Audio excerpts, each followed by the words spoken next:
Bienvenue dans 300 secondes de crime, une série d'épisodes hebdomadaires faisant partie du podcast Contre-enquête.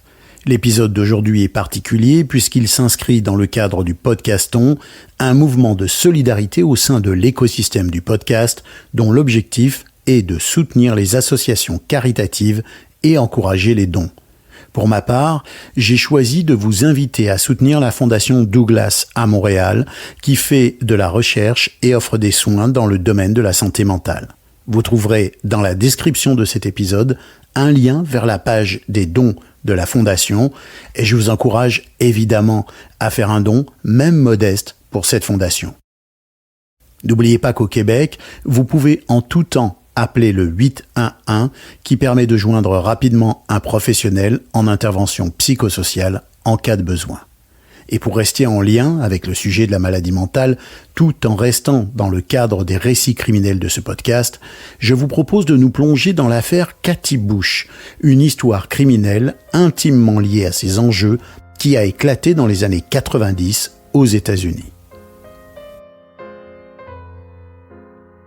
Cette affaire complexe raconte l'histoire de Cathy Bush, une mère accusée de maltraitance médicale sur sa fille, Jennifer. Au cœur de ce récit, on trouve les défis concernant la détection des maltraitances faites aux enfants. C'est un dossier qui soulève le sujet du syndrome de Munchausen par procuration, un trouble psychiatrique rare, mais grave, aussi appelé trouble factice imposé à autrui. Le syndrome de Munchausen par procuration, identifié pour la première fois dans les années 70 par le pédiatre britannique Sir Roy Meadows, décrit une situation dans laquelle un parent ou un soignant crée ou simule des problèmes de santé chez une personne dont il a la charge. Ce syndrome, souvent motivé par un profond besoin d'attention et de reconnaissance, peut mener à des comportements extrêmement dangereux, y compris à l'administration de substances nocives ou la fabrication de symptômes pour justifier des soins médicaux. Dans l'affaire Cathy Bush, ce n'est donc pas la personne affectée par le trouble qui vit les problèmes de santé, mais c'est sa fille Jennifer à qui Cathy fait subir les conséquences de son trouble. Le cas de Cathy Bush intervient dans un contexte où les diagnostics de ce syndrome commençaient à être de plus en plus fréquemment posés, souvent de façon controversée, car celui qui l'a découvert, le docteur Roy Meadows, a ensuite été désavoué et radié de l'ordre des médecins pour avoir faussement accusé des femmes d'être atteintes de ce syndrome.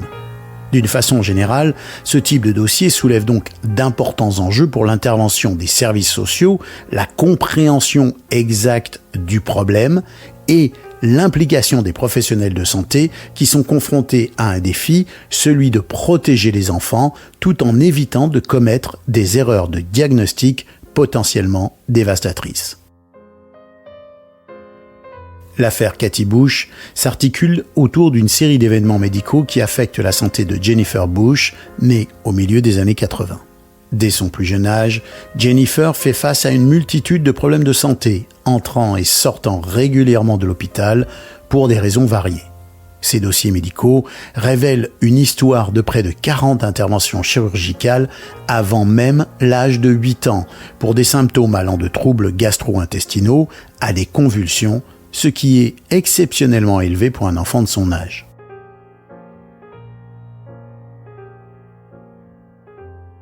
Cathy Bush apparaît initialement comme une mère dévouée et attentive, se battant sans relâche contre les maladies mystérieuses de sa fille. Elle est souvent en première ligne, cherchant des traitements et remettant fréquemment en question les diagnostics et recommandations des médecins dans le but de trouver de meilleures solutions pour sa fille. Cependant, au début des années 90, des incohérences commencent à apparaître entre les symptômes rapportés par Cathy et ceux observés cliniquement par les professionnels de santé. Quelques années plus tard, la situation prend une tournure décisive quand un signalement est fait au sujet de la famille Bush au service de protection de l'enfance pour un potentiel cas de maltraitance médicale. Les médecins, intrigués par la fréquence des problèmes de santé et des hospitalisations de Jennifer, suspectent alors une manipulation des symptômes de la part de Cathy et exercent donc une surveillance attentive et un suivi très précis de l'évolution du dossier.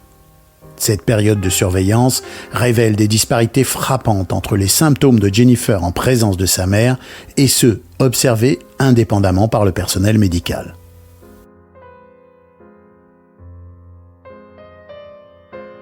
L'un des points clés qui renforce les soupçons des médecins est l'amélioration notable de l'état de santé de Jennifer lorsqu'elle est séparée de sa mère. D'autres éléments troublants sont mis à jour, comme le fait que Jennifer avait souvent des niveaux de médicaments dans son organisme qui ne correspondaient pas aux doses prescrites, et même des médicaments qui ne lui avaient pas été prescrits.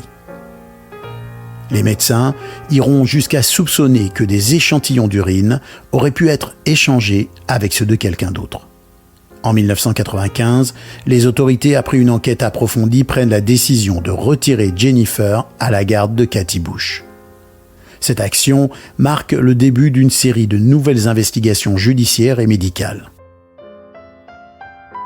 La situation attire alors évidemment l'attention des médias qui lancent un débat public sur la validité des troubles de Jennifer et les actes de Cathy Bush, plongeant ainsi la famille dans une controverse nationale. Alors que Jennifer a été retirée à la garde de sa mère en 1995, les autorités, et notamment le département de l'enfance et des familles de Floride, se lancent dans une investigation de plus en plus poussée pour essayer de comprendre la nature exacte des multiples maladies de Jennifer et évaluer le rôle de Cathy Bush dans l'état de santé de sa fille. Les enquêteurs se penchent sur le dossier médical complexe de Jennifer, analysant chaque hospitalisation et chaque intervention chirurgicale. Ils interrogent de nombreux médecins, des infirmières et d'autres professionnels de santé qui ont pris soin de Jennifer au fil des années. Ces témoignages confirment sans aucun doute les contradictions et les incohérences dans les récits de Cathy Bush concernant l'état de santé de sa fille. Plusieurs professionnels expriment aussi des doutes sur la nécessité de certaines interventions chirurgicales qui ont été menées et questionnent la précision des symptômes rapportés par Cathy. L'enquête s'étend également à l'examen des interactions de Cathy Bush avec le personnel médical. Des enregistrements et des témoignages dépeignent une mère extrêmement impliquée, parfois de manière intrusive, dans les soins médicaux apportés à sa fille. À plusieurs reprises, Cathy a même insisté pour que des traitements spécifiques soient mis en œuvre et elle a souvent remis en question les décisions médicales. Ceci n'est pas tout à fait inhabituel puisqu'il n'est pas rare que des parents contestent ou questionnent les décisions des médecins pour leurs enfants. Mais dans le cas présent, ces situations apparaissent suspectes aux yeux des autorités qui y voient une tentative de la mère à forcer les médecins à traiter sa fille. Un autre aspect clé de l'enquête est la remarquable amélioration de la santé de Jennifer après avoir été placée sous la garde des services de l'État. Les enquêteurs constatent une diminution impressionnante des symptômes et des besoins en traitement, ce qui renforce évidemment les soupçons d'une influence néfaste de sa mère sur l'état de santé de la fille.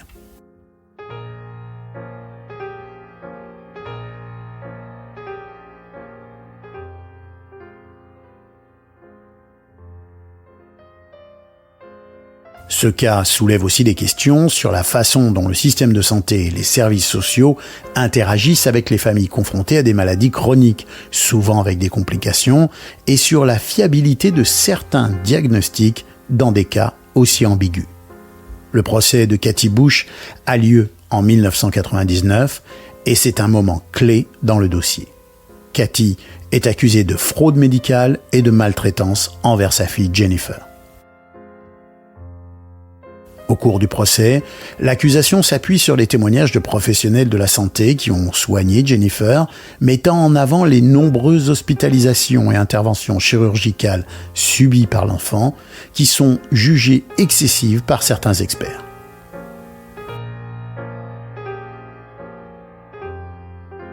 La poursuite souligne évidemment l'amélioration significative de la santé de Jennifer après son placement sous la protection de l'État, suggérant bien entendu une influence néfaste de Cathy sur la santé de sa fille. De son côté, la défense présente des experts médicaux qui contestent l'existence du syndrome de Munchausen par procuration. Dans ce cas précis, ils avancent que les maladies de Jennifer étaient bien réelles et que les motivations de Cathy étaient celles d'une mère inquiète pour sa fille. Le 7 octobre 1999, après 7 heures de délibération, le jury rend un verdict de culpabilité. Cathy est condamnée à 5 ans de prison, suivi de 5 années de probation. Lors de sa dernière audience de détermination de la peine, un travailleur social a lu une lettre de Jennifer. Dans ce document, elle dit que lorsqu'elle pense à sa mère, elle se met très en colère et qu'elle éprouve beaucoup de chagrin. Le procès a mis en lumière toute la complexité de ce type d'affaires, avec des experts médicaux témoignant les uns contre les autres des deux côtés, certains soulevant l'hypothèse du syndrome de Munchausen par procuration, tandis que d'autres mettent en doute cette conclusion.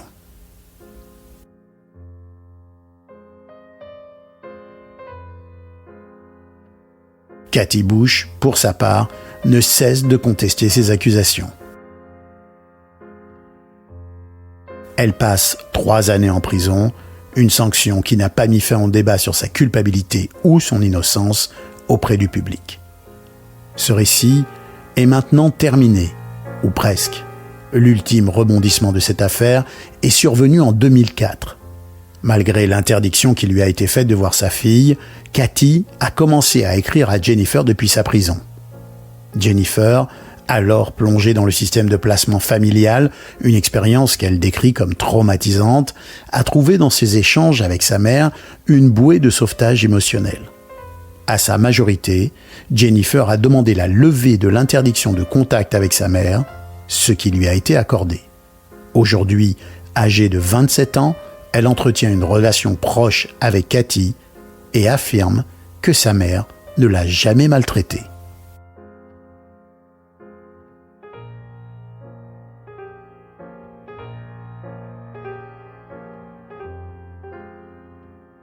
Jennifer soutient désormais que sa mère a été victime d'une forme d'hystérie médiatique.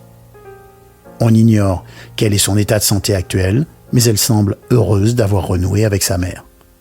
L'affaire Cathy Bush, riche en rebondissements, demeure un cas particulier dans l'histoire des diagnostics médicaux et de la justice.